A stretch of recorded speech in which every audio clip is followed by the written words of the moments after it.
প্রাচীনকালে রাজাদের আকর্ষিত করতে রানীরা কি করতেন? নারীদের সৌন্দর্যের প্রতি সব পুরুষই আকর্ষিত হয়, আর তাই এখনকার নারীদের মতো প্রাচীন যুগেও রানীরা নিজেদেরকে রাজাদের কাছে আকর্ষিত করতে নানা পদ্ধতি অবলম্বন করত। তবে সেগুলো এই যুগের মতো এমন সহজলভ্য প্রসাধনী ছিল না। এর জন্য তাদের করতে হতো অনেক কষ্ট। মধ্যযুগীয় সময়ে রানীরা অত্যন্ত সুন্দরী এবং তাদের শরীর সুগঠিত ছিল। তাদের বয়স বাড়া সত্ত্বেও তাদের যৌবন কম হতো না। তাদের অভাবনীয় সুন্দর ত্বক আর মোটা চুল ছিল। তারা সব প্রাকৃতিক জিনিস ব্যবহার করত, যা ছিল সব সমস্যার উত্তর।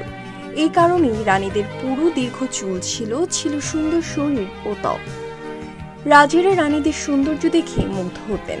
তাদের সৌন্দর্য সম্পর্কে কথা বলা হলে বলা হয় যে চিত্তরগড়ের রানী পদ্মাবতী এত সুন্দরী ছিলেন যে একজন মুসলিম শাসক আলাউদ্দিন খিলজি চিত্তরগড়কে আক্রমণ করেছিলেন শুধু তাকে পাওয়ার জন্য।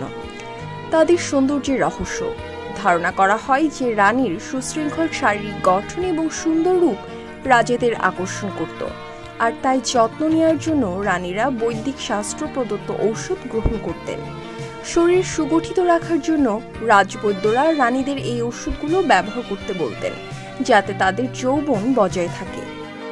গোলাপ জল দিয়ে গোসল: রানীরা গোসলের পানিতে গোলাপের পাপড়ি ব্যবহার করতেন, যা তাদের চামড়ার উপর প্রাকৃতিক উজ্জ্বলতা আনতে সাহায্য করত। যখনই রাজা একজন রানীকে স্পর্শ করতেন, তখনই তার মনে হতো যে কোনো ভেলভেটের মতো নরম কিছু স্পর্শ করছেন, আর এটাই রাজাদের পাগল করে তুলত। মদ দিয়ে তৈরি ফেস প্যাক: মদের মধ্যে দুধ, ডিমের সাদা অংশ এবং লেবুর রস মেশানো প্যাক ব্যবহার হতো মৃত চামড়া এবং কঠোরতা অপসারণের জন্য, যে চামড়া নরম করে।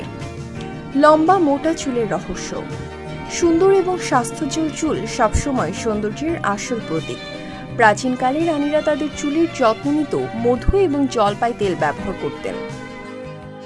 গোসলের জন্য গাধার দুধ: সেই সময় রানীরা মধু এবং জলপাই তেল গাধার দুধের সঙ্গে মিশ্রিত করতেন। দুধে অ্যান্টি ফিডিং প্রোডাকশন থাকে, যার ফলে বার্ধক্য বৃদ্ধির কারণ হ্রাস পায়।